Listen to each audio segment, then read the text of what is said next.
નમસ્તે મિત્રો, રાધે રાધે. ચાલો સાંભળીએ નવી વાર્તા. કૃપા કરીને મને થોડા પૈસા આપો. આ વૃદ્ધ માણસ પર દયા કરો. સાહેબ, હું તમને અહીંયા સુધી લાવ્યો છું. કૃપા કરીને આ જૂના હાડકા પર દયા કરો. જો તમે ઈચ્છો તો મને અડધા પૈસા જ આપો. પેલા માણસે ગુસ્સાથી કહ્યું, તમે રોડ પર ભીખ માગતા હો તો ખોટા રિક્ષા ચલાવી રહ્યા હતા. જો તમે રિક્ષા ન ચલાવી શકતા હો તો કંઈક બીજું કરો.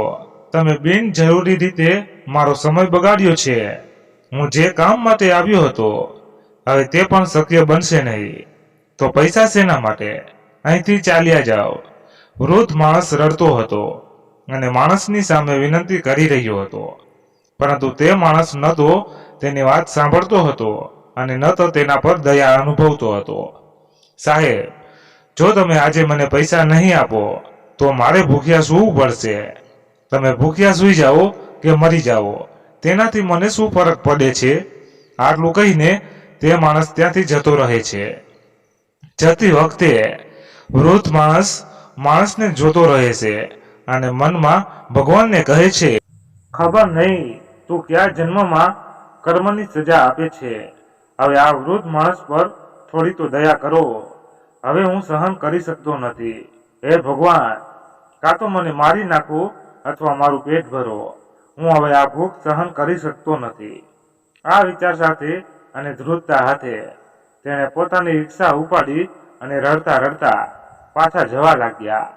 હવે થાકેલા તે રસ્તાની બાજુમાં ફૂટપાથ પર સૂઈ ગયો. તેના શરીરમાં એટલી તાકાત નહોતી રહી કે તે ફરીથી રિક્ષા ચલાવી શકે.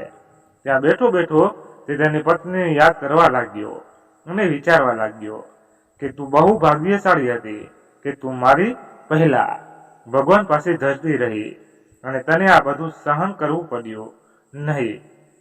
મને ખબર નથી કે ભગવાન મારી પાસેથી શું બદલો લઈ રહ્યા છે. હું નથી જાણતો, ખબર નથી મેં એવું કયું ખરાબ કામ કર્યું છે કે મને 2 ટાઈમનું ભોજન પણ નથી મળતું. હે ભગવાન, તમે મારી પ્રાર્થના ક્યારે સાંભળશો? અને તે વ્યક્તિ રડતો રડતો ત્યાં પડી રિક્ષા લઈને ચાલતો થાય છે. આ વૃદ્ધ બાબા એ જ કિશન અવતારજીના જીવનમાં એવું તો શું બન્યું કે તમને આ મુકામ પર આવવું પડ્યું, જેના કારણે તેમને 2 સમયનું ભોજન પણ આરામથી ન મળી શક્યું અને તેઓ ભૂખથી પીડાવા લાગ્યા.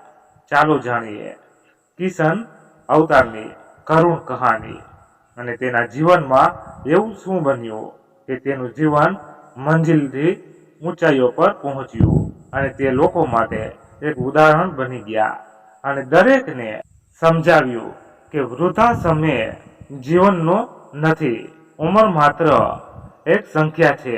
તો ચાલો જાણીએ આ જૂના બાબા કે કિશન અવતારજી વિશે. એક સ્ટેજ પ્રોગ્રામ આપવામાં આવ્યો હતો અને કૈલાસે તેને સારી રીતે સંભાળ્યો હતો. આખું મેદાન લોકોની ભીડથી ભરાઈ ગયું હતું અને બધાની નજરે ખાસ વ્યક્તિની રાહ જોઈને દરવાજા પર ટકેલી હતી. કોણ જાણે કેટલા ગરીબોએ મસીહાની રાહ જોઈ રહ્યા હતા. મસીહા એટલે કિશન બાબુ. જેમ તેમ કરીને તેને પોતાની કાર દરવાજા તરફ હંકારી. જેમ તેમ તેઓ નજીક આવ્યા અને તેમને દૂરથી જોયા. તેમના પુત્ર અને પુત્રવધૂનો ગુસ્સો 7મા આસમાને પહોંચ્યો. તે ઝડપથી તેની નજીક ગયો અને બોલ્યો, વૃદ્ધ, અમારું આટલું અપમાન કરીને તને શાંતિ નથી મળી, જે અહીં ભિખારીની જેમ અમારું અપમાન કરવા આવ્યા છો. કિશન અવતારજી બાબુએ ભીની આંખે કહ્યું, દીકરા સાંભળ, આજે બહુ મોટો આવવાનો છે. ઠીક છે, તો એ વૃદ્ધ પણ અહીંયા ભીખ માગવા આવ્યો છે. તેની પત્નીએ હસીને કહ્યું, ઠીક છે, એનું આ સ્ટેટસ છે. આટલું કહીને બંનેએ મજાક શરૂ કરી. આ જોઈને કિશન અવતાર બાબુની આંખમાં આંસુ આવી ગયા અને અંદર ગયા. પણ અંદર પહોંચતા જ આખો હોલ તાળીઓના ગડગડાટથી ગુંજી ઉઠ્યો. આ જોઈને કિશન અવતાર બાબુની આંખમાં આંસુ આવી ગયા. પુત્રો અને વહુઓ આશ્ચર્યચકિત થઈ ગયા. કે શા માટે તેના પિતાને જોઈને બધા તાળીઓ પાડી રહ્યા છે।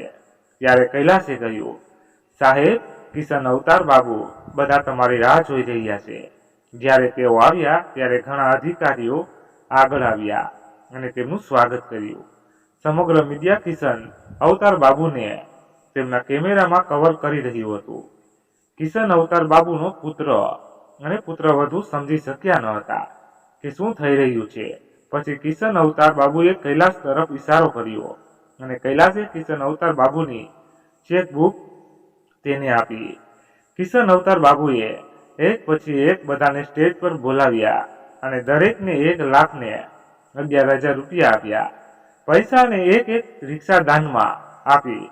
પિતાનું આ રૂપ જોઈને પુત્ર અને પુત્રવધુ ચોંકી ગયા કે આ ભિખારી પાસે આટલા પૈસા ક્યાંથી આવ્યા। ત્યારે કોઈ મીડિયા વ્યક્તિએ પૂછ્યું, સાહેબ, આજે તમારી પાસે ઘણા વાહનો અને કાર છે, તો પછી તમે આજે મેલા કપડામાં અને રિક્ષામાં મુસાફરી કરીને કેમ આવ્યા? કિશન અવતારજી હસ્યા અને બોલ્યા, કારણ કે આ મારો મિત્ર છે, જેને જ્યારે હું સંપૂર્ણપણે લાચાર અને એકલો હતો ત્યારે મને સાથ આપ્યો। મારા પ્રિયજનોએ મને શેરીઓમાં ભૂખ્યા રહેવા માટે છોડી દીધો। પછી આ એ જ હતો જેને મારી ભૂખ છીપાવી અને મને જીવવાની આશા આપી। મેં આ સફરમાં ફાટેલા અને ગંદા કપડામાં શરૂ કરી હતી। અન્ય એક મીડિયા વ્યક્તિએ કહ્યું, સર, અમે તમારાથી પ્રેરિત છીએ। કૃપા કરીને અમને તમારા જીવનની વાર્તા વિશે કહો, કારણ કે તમે જમીનથી આકાશ સુધીની મુસાફરી કરી છે। કિશન અવતાર બાબુની જીવન કથા સ્ટેજની પાછળ એક મોટી સ્ક્રીન પર ચાલી રહી હતી અને બીજી તરફ કિશન અવતાર બાપુએ તેમની ભૂતકાળની યાદો યાદ આવવા લાગી હતી। તે દિવસે જ્યારે દિયા ઉતાવળમાં ઓફિસમાંથી બહાર આવી ત્યારે તેને દૂર સુધી કોઈ રિક્ષા કે બસ દેખાઈ ન હતી। પછી થોડા અંતરે તેને રસ્તાની બાજુમાં એક રિક્ષા ચાલકને જોયો અને તેને રાહતનો શ્વાસ લીધો। તે રિક્ષા માલિક પણ રસ્તાના કિનારે ચાદર ઓઢીને પડ્યો હતો। દિયાએ કહ્યું, ભાઈ હેલો, આપણે અચોક જઈશું। અવાજ સાંભળીને પહેલા રિક્ષા ચાલકમાં કોઈ દ્વારા હિંમત મેળવી હતી। તે એકાએક ઊભો થઈને બેઠો અને બોલ્યો, ક્યાં જવું છે દીકરા? જ્યારે તે રિક્ષા ચાલકને જોયો ત્યારે તે સંપૂર્ણપણે સ્તનબંધ થઈ ગઈ, કારણ કે તે રિક્ષા ચાલક ભયા નહીં પરંતુ એક 80 વર્ષનો વૃદ્ધ હતો જે ઠંડીને કારણે ખૂબ ધ્રુજી રહ્યો હતો। દિયાએ કહ્યું, બાબા, મારે જલ્દી ઘરે જવું છે। મારા દીકરાની તબિયત ખરાબ છે, પણ કાંઈ વાંધો નહીં, ચિંતા કરશો નહીં, હું જઈશ। હાથ જોડી ભીની આંખો સાથે વૃદ્ધ બાબાએ કહ્યું, દીકરા, તારા પુત્રની તબિયત ખરાબ છે અને છેલ્લા 2 દિવસથી ભૂખ્યા હોવાના કારણે મારી હાલત ખરાબ છે। છેલ્લા 2 દિવસથી કોઈ પેસેન્જર મળ્યું નથી। હું તને ત્યાં લઈ જઈશ તો તારા પર ઘણો ઉપકાર થશે। તમારે ક્યાં જવું છે તે મને જણાવો। તમારે ફરીથી ભૂખ્યા સૂવું પડશે નહીં। દિયાએ કહ્યું, બાબા, તમારી હાલત જુઓ, તમે રિક્ષા ચલાવવાની સ્થિતિમાં નથી, તમને ભૂખ લાગી છે। દિયાએ તરત જ થેલીમાંથી 500 રૂપિયાની નોટ કાઢી અને બાબાને આપી। તેણીએ કહ્યું, બાબા, તમે આ પૈસાથી ભોજન ખાઈ શકો છો। બાબાએ કહ્યું, ના દીકરા, મારે ભિક્ષા નથી જોઈતી। જો તારે ન જવું હોય તો ન જાઓ, પણ હું મહેનત કર્યા વિના ભિક્ષા નહીં લઈશ। આટલું કહીને તે ત્યાંથી જવા લાગ્યો। બાબાની વાત સાંભળીને દિયાની આંખોમાં આંસુ ભરાઈ આવ્યા અને તેને કહ્યું, ચાલો બાબા। આ સાંભળીને બાબાનો ચહેરો ચમકી ગયો અને બોલ્યા, ચાલો, આજે તમારે ખાલી પેટે સૂવું નહીં પડે। તેઓએ તરત જ ત્યાંના રિક્ષાને બેસાડીને તેના ઘર તરફ પ્રયાણ કર્યો। બાબાની હાલત જોઈને દિયાની આંખો વારવાર આંસુથી ભરાઈ આવી, પરંતુ જેવો તે ઝડપથી ઘરે પહોંચ્યો તેના પુત્રની તબિયત ખરાબ હોવાના કારણે તેને બાબાને પૈસા આપવાનું યાદ ન આવ્યું। ગરીબ ઘરડા બાબા પૈસા શોધતા ઘરની સીડી પર બેઠા અને વારવાર ઘર તરફ જોવા લાગ્યા। અહીંયા બીજી બાજુ તેના પુત્રને કારણે દિયાને યાદ ન હતું કે બાબા તેના પૈસા માટે બહાર રાહ જોતા હશે। લગભગ અડધા કલાક પછી પેલા વૃદ્ધ બાબા પૈસા લીધા વગર રડતી આંખે ત્યાંથી નીકળી ગયા। લગભગ 1 કલાક પછી જ્યારે દિયાને યાદ આવ્યું ત્યારે તે ઝડપથી પર્સ લઈને ઘરની બહાર દોડી ગઈ, પરંતુ તેને ક્યાંય વૃદ્ધ બાબા દેખાયા નહીં. બાબા 2 દિવસથી ભૂખ્યા હતા અને આજે પણ તેમની એક ભૂલને કારણે તેમને ખાલી પેટે સૂવું પડશે. તે જોઈને તેમને ખૂબ જ દુઃખ થયું. દિયાએ તેને ઘણા દૂર સુધી શોધ્યા, પણ તે ક્યાંય જોવા મળ્યા હતા નહીં. તેથી તે નિરાશ થઈને ઘરે પરત ફરી અને બાબાની લાચારીએ તેની બધી શાંતિ છીનવાઈ ગઈ. દિયાને બાળપણથી જ આવી ઘટનાઓ યાદ આવવા લાગી. આ ઘટના એ દિવસોમાં બની હતી જ્યારે હું 6થા ધોરણમાં ભણતી હતી. ત્યારે હું બહુ નાની હતી. મારા બાબા એટલે કે દાદા હંમેશા દુકાને જ રહેતા. મારા પિતા, કાકા અને કાકાનો જ્યાં પણ ધંધો હતો ત્યાં તેમનું માત્ર ખાવાનું ખાવા આવતા. હું નાની ઉંમરથી જ બાબાને ચા આપવા દુકાને જવા લાગી હતી. બાબા ઘરે સવાર સાંજ ચા પીતા. હું મારા દાદાની વહાલી પોતરી હતી. મારી દુકાનની સામે દાદીમાની એક નાની હોટલ હતી, જેમાં દાદી અને તેમના પતિ, જેમને હું બાબા કહેતી હતી, તેઓ ચા બનાવતા હતા. બંને ખૂબ વૃદ્ધ હતા. દાદીમાનો દેખાવ હજુ પણ મારી આંખોમાં આબેહૂબ છે. ટૂંકી ઊંચાઈ, સંપૂર્ણ શરીર, ગોરો રંગ અને તે સ્વભાવે ખૂબ જ ખુશખુશાલ હતી. દાદીમાંથી વિપરીત બાબા ખૂબ જ પાતળા અને થોડા કડક હતા. જાતીય તે સ્વર્ણકાર હતા. ક્યારેય હું તેને દીવા આગળ સોનાના ઘરેણાં ભેગા કરતા અને ઘરેણાં બનાવતા જોતી. તેની હોટેલ તેના ઘરની સાઇડ રેક પર હતી. તેને તેની દુકાને જવા માટે પાટા ઓળંગવું પડતું. રસ્તા પર ભારે ટ્રાફિક હતી. 1 મહિનાથી આખા રોડ પર પશુ મેળો ચાલતો હતો. એટલે ટ્રાફિક એટલો બધો હતો કે મારા જેવી છોકરી માટે રસ્તો ક્રોસ કરીને એ બાજુના બાબાને ચા પીવડાવી થોડી મુશ્કેલ બની ગઈ. તે સમયે બાળકો એકલા આવીને જઈ શકતા હતા. કોઈ પણ જાતનો ડર ન હતો. બધા લોકો પરિચિત હતા. તેથી મારી દાદી બાબાનો ચાનો ડબ્બો હાથમાં પકડીને કહેતી. દાદીની હોટલ પર ઊભા રહીને બાબાને મોં લહેરાવીને બોલાવો આ રીતે, અથવા દાદીને રસ્તો ક્રોસ કરાવો. હું બરાબર એ જ કર્યું. અગાઉ શિયાળામાં સવારે 6:30 વાગે ઘણું ધુમ્મસ રહેતું હતું, જેના કારણે રસ્તાની આ બાજુ કે પેલી બાજુ કશું દેખાતું ન હતું. અને મેં વહેલી સવારે તે બાબા માટે ગરમા ગરમ ચા લાવતી. હોટલમાંથી દાદી મને રસ્તો ઓળંગવામાં મદદ કરશે અને વહેલી સવારે હું મારા સૂતેલા બાબા માટે દુકાનનું સતત શટર ખખડાવતી. બાબા શટર ખોલીને મને કહે, અરે મારી રાણી દીકરી, તું આટલી વહેલી સવારે ચા લઈને આવી. હું હજી ઊંઘમાંથી જાગ્યો નથી. બાબા બોક્સમાંથી ચા પોતાના ગ્લાસમાં નાખતા અને એ ડબ્બાના ઢાંકણામાં મને ગરમા ગરમ ચા આપતા. બોક્સના ઢાંકણામાં ચા પીને હું ખૂબ જ ખુશ થઈ જતી. ચા આપવાના બદલામાં મારા પિતા મને 1 રૂપિયો આપતા. એ 1 રૂપિયાથી હું હોટેલની દાદી પાસેથી નારંગીની ગોળીઓ, બિસ્કિટ, ટોફી જે પણ મને ગમતી તે ખરીદી લેતી. હોટલમાં દાદીમાં મને થોડી વધારાની ટોપી આપતા. પ્રેમથી મારા વાળ પર ઘા કરતા અને મને સ્નેહ આપતા. હું મારી દાદીને કહીશ કે આ હોટલ દાદીએ મને ઘણું બધું આપ્યું છે, પરંતુ મારા મનમાં હંમેશા એક પ્રશ્ન રહેતો કે મારા દાદી અને બાબા શું છે. પરિવાર ઘણો મોટો છે અને હા, હોટલ દાદી આટલી મોટી ઉંમરની હોવા છતાં તેમના પરિવારમાં કોઈ દેખાતું નથી. તે નાની દુકાનમાં ચા બનાવે છે અને ત્યાં જ રહે છે. તેમના બાળકો ક્યાં છે? મારું બાલિશ મન કશું જ સમજવામાં અસમર્થ હતું. સમય આમ જ ચાલતો હતો. હું શાળાએ જ જતી ત્યારે પણ મારા દાદીમાની હોટલમાં થોડું રમી લેતી. હોટલ દાદીમાની હોટલે અમારી દુકાનની બાજુમાં જ હતી, કારણ કે તે દુકાન તેની પોતાની ન હતી. જ્યારે હું થોડી મોટી અને સમજદાર બની ત્યારે મેં હોટલમાં દાદી વિશે સાંભળ્યું કે જેમને પોતાના બાળકો ન હતા. તેના પરિવારના ભાઈઓ અને ભત્રીજાઓએ તમામ જમીન મિલકત પોતાના નામે કરાવી લીધી હતી અને તેને ત્યાંથી કાઢી મૂક્યા હતા. આ ગરીબ પતિ પત્ની કદાચ ભાષામાં બિહારના જણાવતા હતા અને અમારી જગ્યાએ આવીને અસ્થાયી રહ્યા હતા. જે તે સમયે નાનું શહેર હતું. ચા બનાવવાનું પોતાનું નાનકડું કામ કરવા લાગ્યા. કહેવાનો અર્થ એ હતો કે તેના પોતાના લોહીના સંબંધો અને સગાઓએ તેને બેઘર કરી દીધા હતા. હોટલમાં દાદીમાનું ચાનું કામ બરાબર ચાલતું હતું. તે એક નાનું શહેર હતું અને મોટા ભાગના લોકો પરિચિત હતા. જ્યારે હું સવારે મારી સ્કૂલ રિક્ષાની રાહ જોતી ત્યારે ઘણા લોકો તેની દુકાને વહેલી સવારે ચા પીવા આવતા. તેમની વચ્ચે કેટલાક છોકરાઓ હતા જે દાદીમા સાથે ખૂબ જ ઝઘડતા હતા અને તેમને લાડ કરીને ચીડવતા. દાદી એક જાડી લાકડી લઈને તેની પાછળ દોડશે અને બૂમ પાડશે, હું તને ચા નહીં આપું. તે દાદીમાનો ગુસ્સો ન હતો, પણ તેના માટેનો પ્રેમ હતો. દાદીનો પોતાનો કોઈ ન હોવા છતાં નજીકના લોકોનો એક મોટો પરિવાર રચાતો હતો.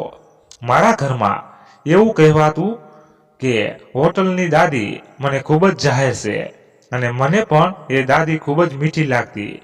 સમયનું ચક્ર આગળ વધતું હતું. એક દિવસ તેમણે વહેલી સવારે અમને જાણ કરી કે હોટેલના દાદીમાં હવે નથી રહ્યા. મન સ્વીકારવા તૈયાર નહોતું. આ કેવી રીતે બની શકે? ગઈકાલે દાદી એકદમ ઠીક હતા. આસપાસના તમામ દુકાનદારોએ પોતાની દુકાનો બંધ કરી દીધી હતી. જ્યારે તેણીનું અવસાન થયું ત્યારે આસપાસની તમામ મહિલાઓ દાદીના ઘરે ગઈ હતી. મારી માતા પણ ત્યાં ગઈ હતી. દાદીમાં વચ્ચે સૂઈ ગયા હતા અને બધા વાતો કરી રહ્યા હતા.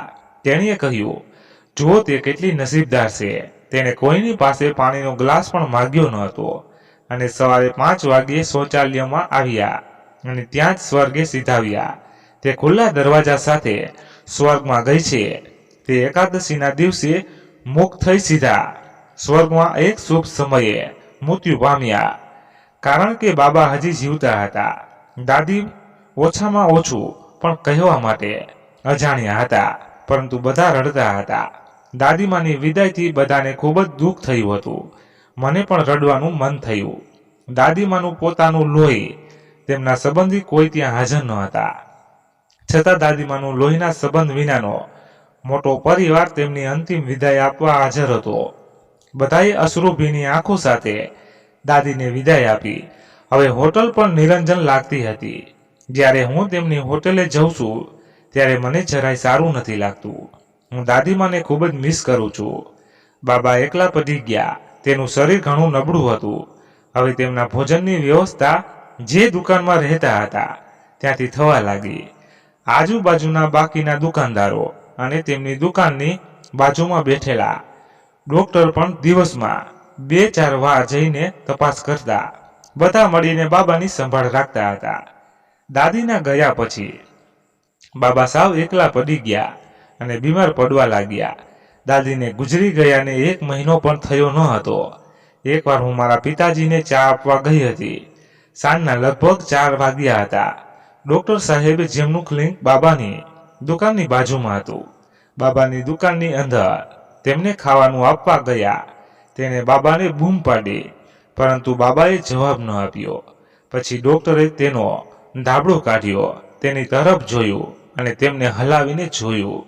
તેણે તેની નાની અનુભવી અને જાણ્યું કે બાબા હવે હંમેશા માટે દાદીમાને પડખે ગયા છે. હોટેલ દાદીની વિદાયના 1 મહિના પછી બાબા આ દુનિયા છોડી ગયા. જે તારીખે દાદીમાનું મૃત્યુ એ તારીખે થયું હતું. એકાદશીના દિવસે હોટલમાંથી દાદી અને બાબા 1 મહિના ગાળામાં જ તેમના દિલના સંબંધને છોડીને ચાલ્યા ગયા.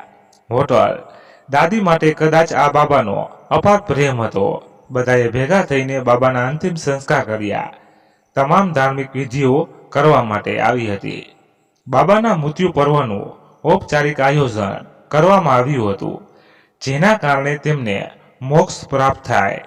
બાબાના અંતિમ સંસ્કાર અને ધાર્મિક વિધિ કરનારાઓ માંથી કોઈનો પણ બાબા સાથે લોહીનો સંબંધ ન હતો. બાબાના લોહીના સગા કોણ હતા, તેઓ ક્યાં છે, કેવી રીતે છે, તેમની સાથે શું થયું, આજ સુધી આપણે જાણતા નથી. પરંતુ હું ચોક્કસપણે કહેવા માંગુ છું કે હોટલના દાદા અને બાબાને તેમના લોહીના સંબંધીઓ દ્વારા નકારી કાઢવામાં આવ્યા હતા અને તેમ છતાં તેઓને લોહીના સંબંધ ન હતા. આજે એક ખૂબ મોટો પરિવાર હતો અને જે છે તેમને યાદ કરે છે. આજે પણ જ્યારે હું ઘરે જાઉં છું ત્યારે મારી નજર એકાદ વાર એ જગ્યાએ પહોંચી જાય છે જે તેમની હોટલ હતી. લોકો હજી પણ તેનું ઉદાહરણ અહીં આપે છે. જેનું કોઈ નથી, તેની ઉપર કોઈ છે.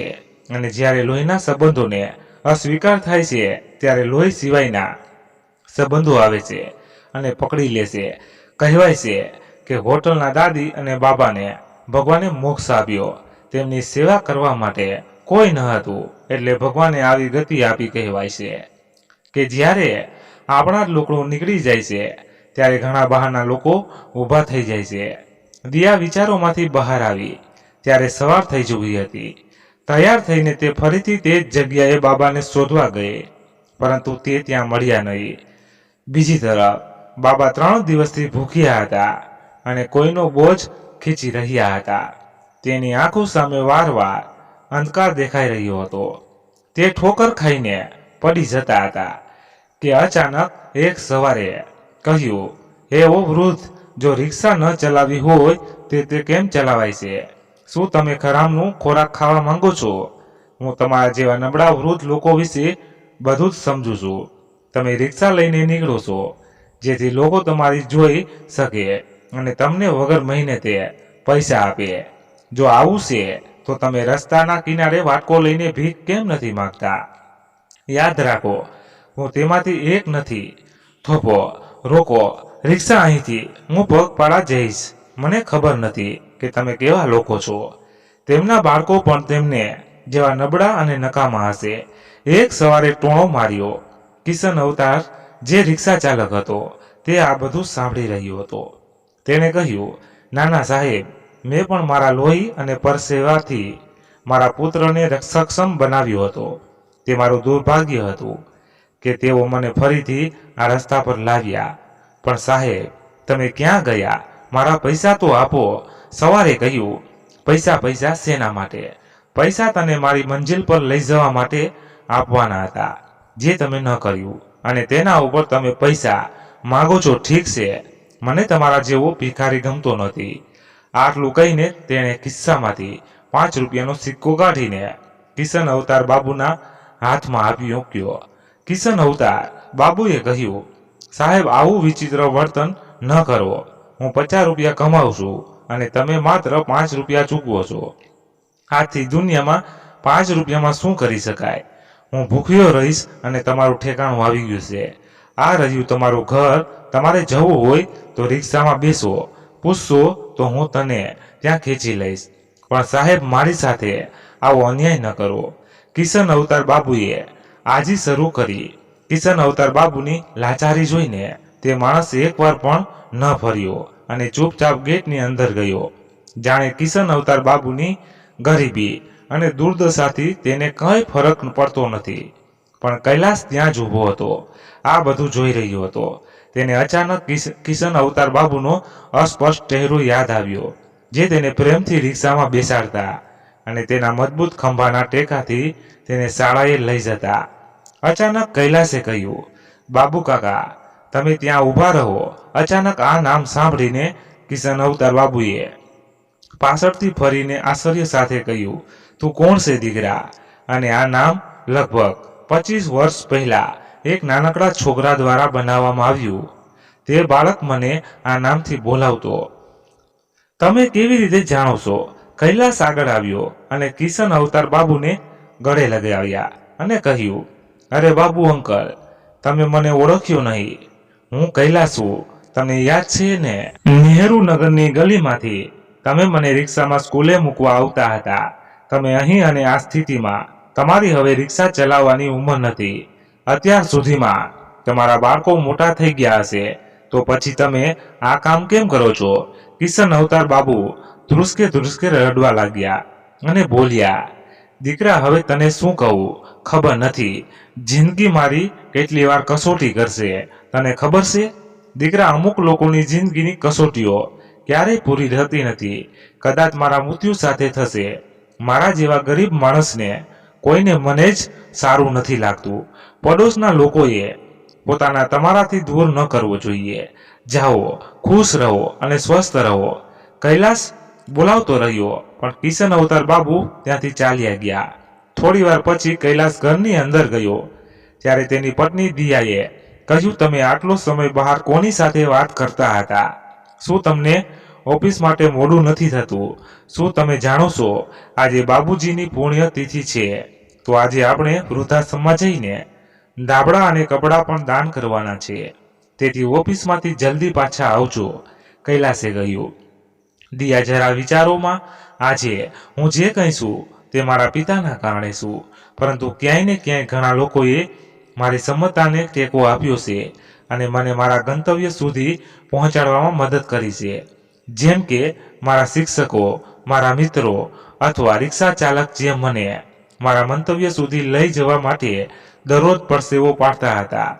દિયાએ કહ્યું, તમે શું કહેવા માંગો છો? કહો મને, સ્પષ્ટ કહો, કૈલાસે કહ્યું.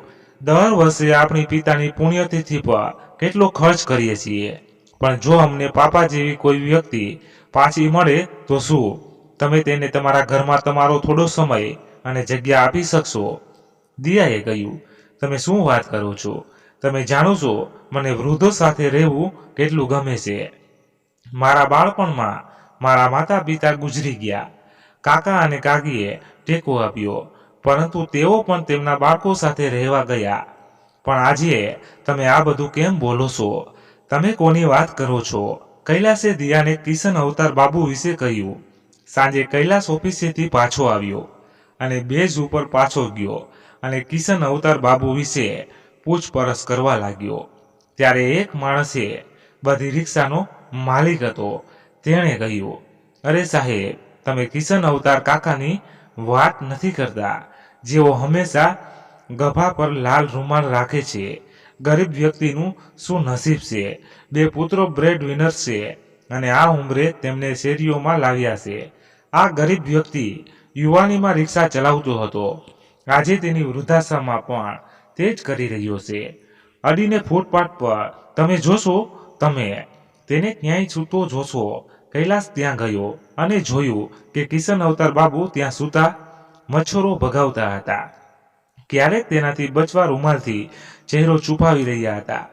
કૈલાસ તેની પાસે ગયું અને કહ્યું, બાબુ કાકા, આવો, હું તમને લેવા આવ્યો છું. કિશન અવતાર બાબુએ પાછળ જોયું અને કહ્યું, દીકરા, તું ફરી આવ્યો છે. મેં તને કહ્યું હતું ને કે મારી નજીક ના આવો, મારા આખા શરીર પર ડાઘ હશે. કૈલાસે તેની વાત ન સાંભળી.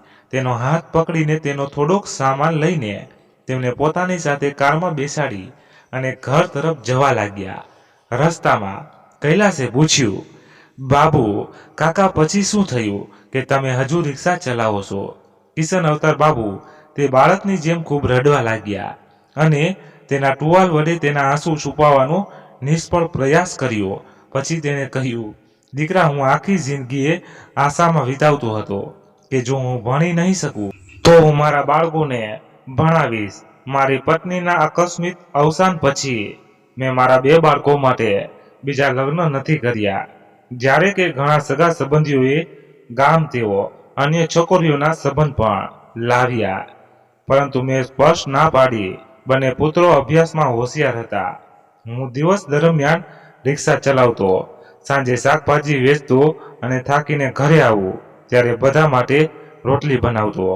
અમુક દિવસ હું તેમનું પેટ ભરતો, પણ હું ભૂખ્યો સૂઈ જતો.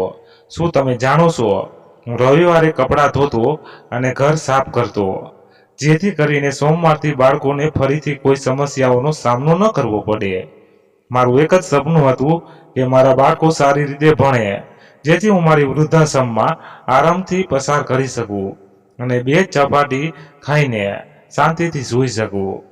આટલું કહેતા કિશન અવતાર બાબુ રડવા લાગ્યા. પછી કૈલાસે પણ ઉદાસ થઈને કહ્યું, તો તમારા બાળકો ભણ્યા નથી? કિશન અવતાર બાબુએ તરત જ કહ્યું, અરે ના, મારો નાનો દીકરો જિલ્લામાં પ્રથમે આવ્યો અને તેને સ્કોલરશિપ પણ મળી અને તેના માટે ડોક્ટર બનવું સરળ હતું. જ્યારે મોટો દીકરો બેંકમાં ઓફિસર બન્યો. બધાને પૈસા મળી ગયા કમાવા માટે.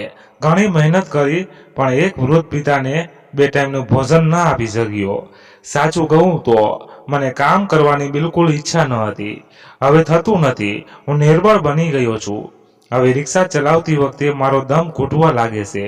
એક સમય એવો આવ્યો જ્યારે મેં રિક્ષા ચલાવવાનું પણ છોડી દીધું.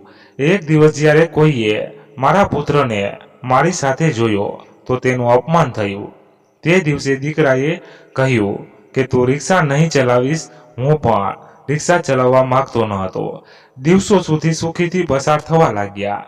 ત્યારબાદ નાનો દીકરો સોહન વિદેશ ગયો હતો અને પરત આવ્યો ન હતો અને હું રાકેશ સાથે તેના ઘરે જ રહ્યો હતો. જીવવાનું શરૂ કર્યું. સમય વીતતો ગયો. રોજ 2 ચપાટી કમાવા માટે અવતાર બાબુએ પોતાના પુત્ર અને પુત્રવધૂની દરેક વાત સાંભળવી પડી. તેઓ રિક્ષા ચલાવવાનું ચૂકી ગયા, પણ ઘરની હાલત તેના કરતાં પણ ખરાબ થઈ ગઈ. એક દિવસ તેમની વહુ રેખાએ કહ્યું, પપ્પાજી, કૃપા કરીને બજારમાંથી રાશનની વસ્તુઓ લાવો અને હા, દૂધ પણ લઈ આવો. ધ્યાનમાં રાખો, જે પણ પૈસા બાકી છે તે મને પાછા આપી દો. એવું નથી કે તમે તેને તમારા ખિસ્સામાં ભરી લો. કિશન અવતાર બાબુએ કહ્યું, વહુ, આજ સુધી જ્યારે પણ હું સામાન લેવા ગયો છું એને ચેન્જ કરાવું છું ત્યારે હું હંમેશા તને જ આપું છું. તો પછી તું આવું કેમ બોલે છે? રેખાએ હસીને કહ્યું, શું છે તમારો? ગમે તેટલો મોટો દીકરો બની જાય તો પણ તું રિક્ષા ચાલક જ રહેજે, જેને પોતાની સાથે જ ચેન્જ રાખવાની આદત હોય. આટલું કહીને રેખા હસવા લાગી. ત્યાં ઉભેલો રાકેશ પણ હસવા લાગ્યો. કિશન અવતાર બાબુ આ વાતથી ખૂબ જ પરેશાન હતા. પોતાની કમાણી પર પુત્રનો ઉછેર કરીને તેને કોટ પેન્ટ પહેરાવ્યા, સમક્ષ બનાવ્યો.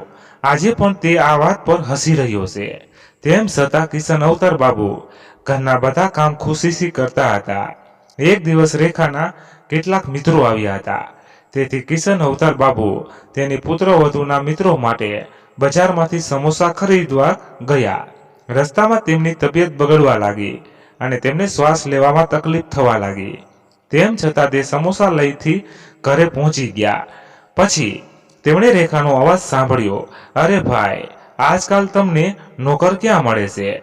એ સારું છે કે મારા સસરા ઘરનું બધું કામ કરે છે, નહીં તો આટલા પૈસાથી મારા ખિસ્સા ખાલી થઈ જશે. રેખાની એક સહેલીએ કહ્યું, કેમ, તમારા પતિ બેંકમાં આટલી મોટી પોસ્ટ ધરાવે છે અને તમે કેટલા વાપરો છો એ તમારા પતિ કંઈ પૂછવા નહીં આવે. તો પછી તું રડતી કેમ રહે છે? રેખાએ કહ્યું, તમને શું લાગે છે, શું ઘર બનાવવું સહેલું કામ છે? આટલા પૈસા ક્યાંથી આવશે? એટલે જ ઘરનું બધું કામ હું કરું છું. હું તેમની પાસેથી આ બધું કામ કરાવું છું, જેથી અમારા પર કોઈ બોજ ન આવે. કોઈ પણ રીતે આ દિવસોમાં કોઈ મફત ખોરાક નથી જે હું વૃદ્ધને વહેંચી શકું. રેખાની સહેલીએ કહ્યું, અરે રેખા, થોડી શરમ રાખો, તે તારા સસરા છે. ઘણી મુશ્કેલીઓથી તેણે પોતાના બંને પુત્રોને ઉછેર્યા છે અને આ તબક્કે લાવ્યા છે. આ ગરીબ વૃદ્ધને જોઈને પણ તને થોડી દયા નથી આવતી? રેખાએ કહ્યું, મને દયા આવે છે તેથી હું ચૂપ રહીશું. જો નોકરો હોત તો 4 ગાળો ખાત, તેથી તેમને કંઈ કહેતી નથી. અને જો મેં કઠોરાત રાખી હોત તો હું તેને નોકરીમાંથી કાઢી મૂકતી. નહીં, પણ જો હું એમને ઘરના કોઈ ખૂણે રહેવા તો દઉં છું. હું એમના માટે બહુ કરું છું. આટલું કહીને રેખા તેના મિત્રો સાથે હસવા લાગી. દરવાજાની બહાર ઊભેલા કિશન અવતાર બાબુને વહુની વાત સાંભળીને ચક્કર આવી ગયા. તેમણે કોઈક રીતે પોતાની જાત પર કાબુ રાખ્યો અને સમોસા દરવાજાની બહાર મૂકીને ત્યાંથી સીધા નીકળી ગયા. જ્યારે તેણે એક જાણકાર વ્યક્તિને જોયો ત્યારે તેણે કહ્યું, મારી એક કૃપા કરીને મદદ કરો. જો મારો પુત્ર તમને મળે તો કૃપા કરીને તેને કહો કે હું તીર્થયાત્રાએ જાઉં છું, તેથી મને શોધવાની કોશિશ કરશો નહીં. તે જ્ઞાની તેને રોકીને પૂછતો રહ્યો, પણ તમે શા માટે જાઓ છો અને તમે આ કેમ કરો છો? તેણે કહ્યું, કશું જ કહ્યું નહીં. રડવાનું તો ખરું, પણ જેના માટે તેણે લોહી અને પરસેવો વરસાવ્યો છે તેના આંસુ લૂછવા માટે ત્યાં કોઈ ન હતું. જેણે તેમણે આજે સમક્ષ બનાવ્યા છે તેઓને તેઓ ફરીથી રસ્તા પર લાવ્યા છે. કેટલાક મહિનાઓ વીતી ગયા. હું દરરોજ સાંજે મંદિરની આરતીમાં હાજરી આપતો, ચૂપચાપ જોતો અને એક ખૂણામાં આવીને સૂતો. 10 થી 20 રૂપિયા વટે માર્ગો દ્વારા આપવામાં આવતા ખોરાક ખાઈને પેટ ભરતો હતો. એક રાત્રે મને ખૂબ ઠંડી લાગી અને તાવ આવ્યો. મંદિરના પૂજારીએ જોયું અને હોસ્પિટલ લઈ ગયા. ત્યાં જ્યારે મારી સારવાર કરાવવામાં આવી ત્યારે જાણવા મળ્યું કે હું ટીબીથી પીડિત છું. ત્યારબાદ સરકારી હોસ્પિટલમાં દાખલ કરવામાં આવ્યો હતો. કોઈક રીતે સ્થિતિમાં થોડો સુધારો થયો. એક દિવસ ડોક્ટરે પૂછ્યું, અરે કાકા, તમે આટલા બીમાર હતા ત્યારે તમારા બાળકોને કેમ ન કહ્યું? તમારા બાળકો કમાતા નથી. કિશન અવતાર બાબુએ હસીને કહ્યું, તે કમાય છે, પણ તેની પાસે મારા માટે ન તો સમય છે, ન તો એક પૈસો. એક દીકરો વિદેશમાં ડોક્ટર છે, પણ તેની પાસે સમય નથી. ડોક્ટર સાહેબે પૂછ્યું, બંને દીકરાઓના લગ્ન થઈ ગયા છે? કિશન અવતાર બાબુએ કહ્યું, ના ના, એક દીકરો પરણ્યો છે, પણ તેની પત્ની મારી સાથે નોકરની જેમ વર્તે છે. ડોક્ટરે કહ્યું, તો પછી તમે બીજા દીકરા પાસે કેમ નથી જતા? કિશન અવતાર બાબુએ કહ્યું, ના ડોક્ટર સાહેબ, હું કેવી રીતે જઈ શકું? કાલે તેના લગ્ન થશે તો તેની પત્ની પણ મને નોકર તરીકે રાખશે. આના કરતાં વધુ સારું છે કે હું ફરીથી મારું કામ શરૂ કરીશ અને દરેક વ્યક્તિને તેના મંતવ્ય સ્થાને લઈ જવા માટે રિક્ષા ચલાવીને મારું પેટ ભરીશ. ડોક્ટર સારા દિલના હતા.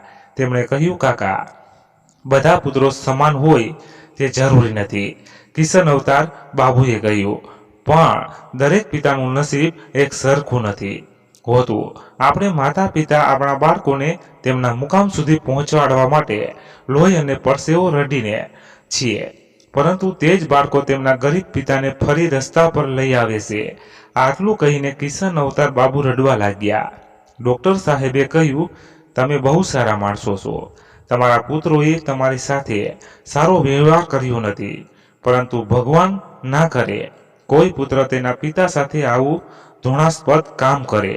હાલો, થોડા પૈસા રાખો, કદાચ તમને કોઈ મદદ મળી જશે.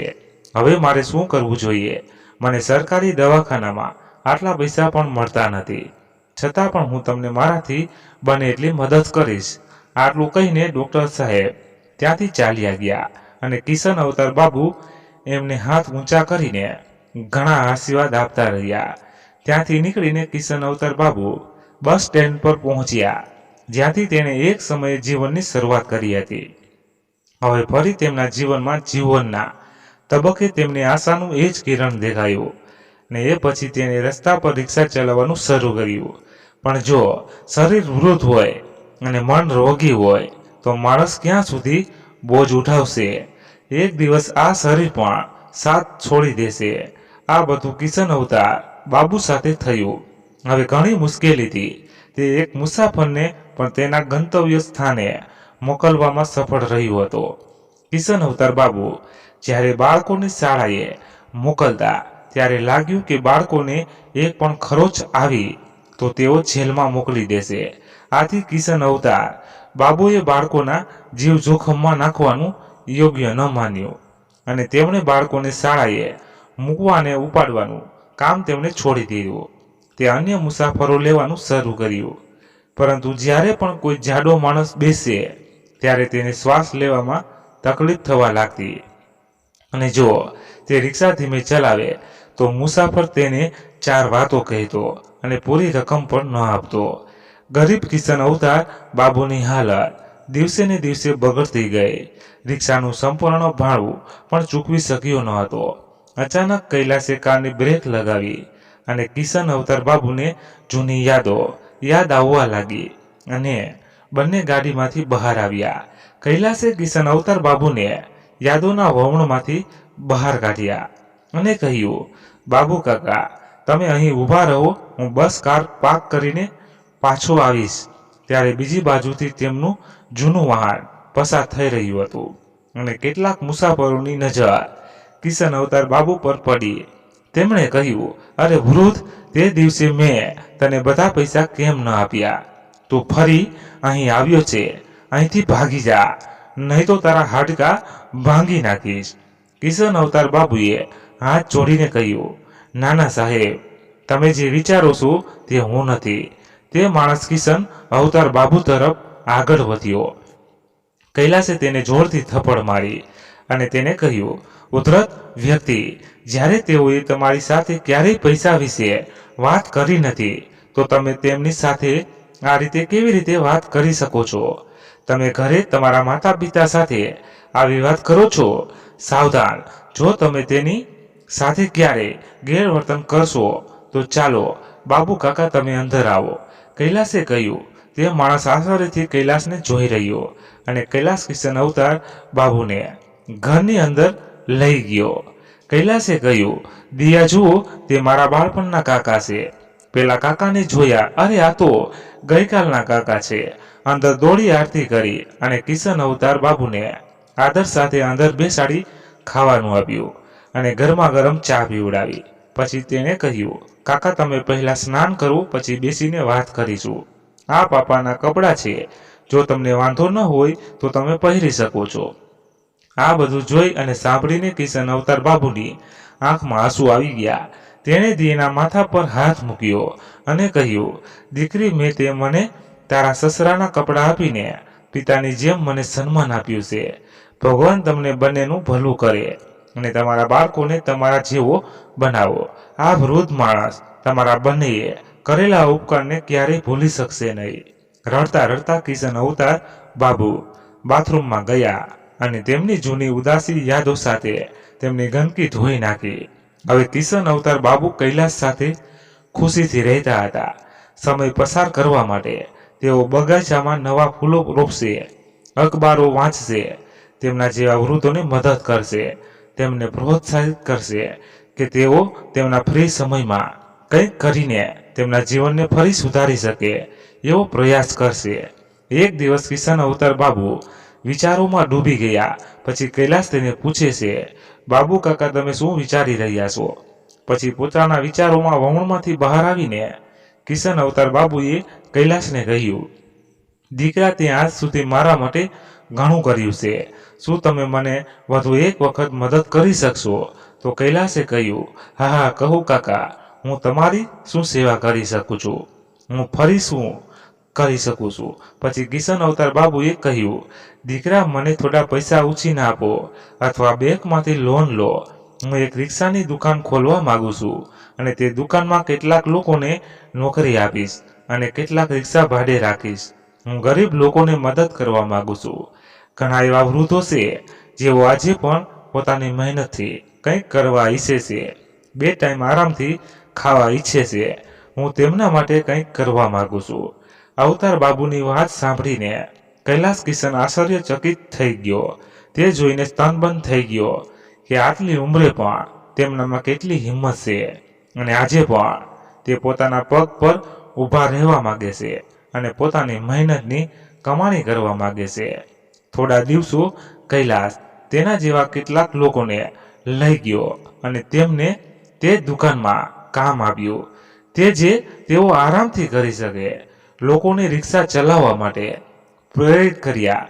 ધીમે ધીમે તેનું કામ વધવા લાગ્યું. તેની દુકાનો એક પછી બે ત્રણ વધવા લાગી. તે પછી કિશન અવતાર બાબુ એક મોટા શોરૂમના માલિક બન્યા.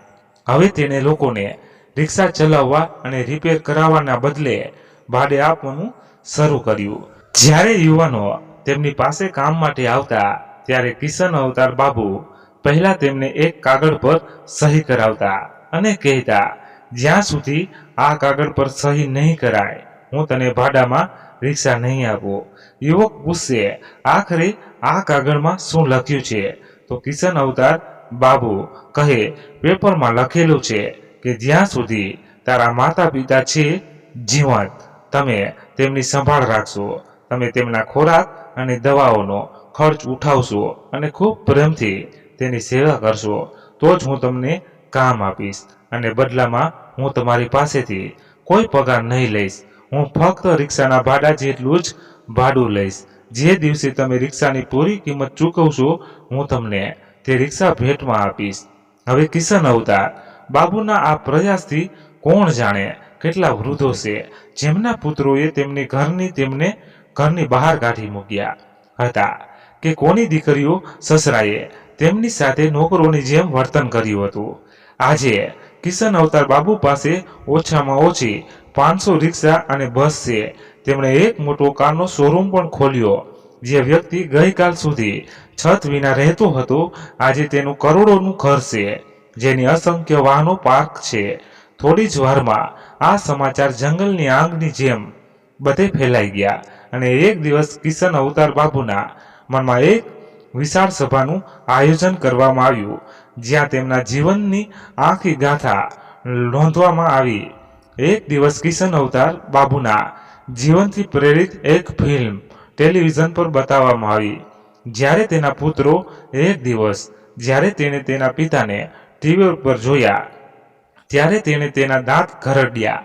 તેણે પોતાની આંખો પર વિશ્વાસ ન આવ્યો. તે જ સમયે રેખાને તેના કૃત્ય પર પસ્તાવો થઈ રહ્યો હતો. બધાએ ફરી એકવાર કિશન અવતાર બાબુને મળવા અને તેની સાથે સંબંધ સ્થાપિત કરવાનો પ્રયાસ કર્યો.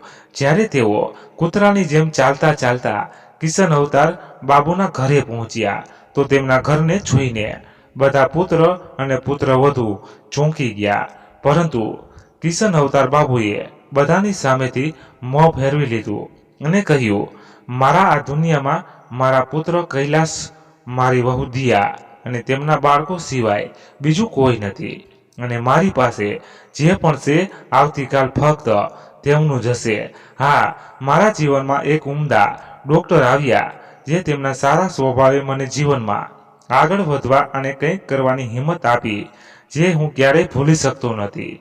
એ દિવસ અને આજનો દિવસ. હવે કિશન અવતાર બાબુનું શરીર ધીમે ધીમે નબળું પડતું જતું હતું, પણ તેમની હિંમત ક્યારેય નબળી પડી નથી. કિશન અવતાર બાબુ રોજ નોકરીએ જતા અને નાના હોય કે મોટા દરેકને પ્રોત્સાહિત કરતા. હિંમત ન હારશો. પરિસ્થિતિ અને કુટુંબ તમને નબળું પાડશે, પણ હિંમત હારશો નહીં. જ્યાં સુધી તમારી પાસે જીવ છે ત્યાં સુધી તમારું જીવન છે. ત્યાં સુધી લોહી અને પરસેવો અને કમાણી ખાઓ. મિત્રો, આજે કિશન અવતાર બાબુએ તેમના કર્તવ્ય દ્વારા સાબિત કર્યું છે કે ઉંમર માત્ર એક સંખ્યા છે અને વૃદ્ધાશ્રમ એ જીવનનો અંત નથી. તો મિત્રો, વાર્તા અહીં સમાપ્ત થાય છે. આજે આપ સૌને આ વાર્તા કેવી લાગી? કૃપા કરીને મને નીચે કોમેન્ટ બોક્સમાં લખીને જણાવો. જો તમને આ વાર્તા પસંદ આવી હોય તો કૃપા કરીને આ વિડીયોને લાઈક અને તમારા બધા મિત્રો સાથે વધુમાં વધુ શેર કરો અને આપની ચેનલને સબસ્ક્રાઈબ કરવાનું ભૂલશો નહીં. ધન્યવાદ. ફરીથી મળીએ નવા એપિસોડમાં. ત્યાં સુધી મારા વહાલા મિત્રો, તમારા પરિવાર સાથે ખુશ રહો. જય હિન્દ, જય ભારત. મિત્રો, જેટલો બને એટલો સપોર્ટ કરતા રહેજો, કેમ કે અમને નવી નવી વાર્તા લાવવામાં આનંદ અને ઉત્સાહ પણ મળતો રહે. તો મિત્રો, તમે કયા શહેરથી સાંભળી રહ્યા છો એ પણ કોમેન્ટમાં જણાવવા વિનંતી છે.